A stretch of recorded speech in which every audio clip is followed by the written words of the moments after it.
और इसके साथ साथ ये मसले भी अपने जहन में रखें कि नाबालिग का इमाम तो बन सकता है, लेकिन बालिग लोगों के लिए इमाम नहीं बन सकता।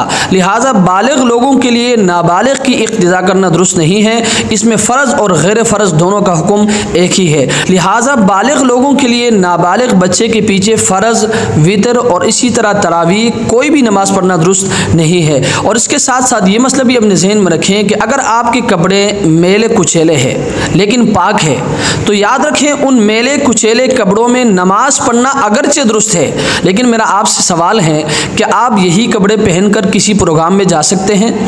क्या आप यही कपड़े पहनकर किसी अच्छे महफिल में जा सकते हैं? क्या आप यही कपड़े पहनकर किसी शादी की तकरीब में जा सकते हैं? तो आपका जवाब यही होगा कि नहीं जा सकते, आप शर्म महसूस करेंगे।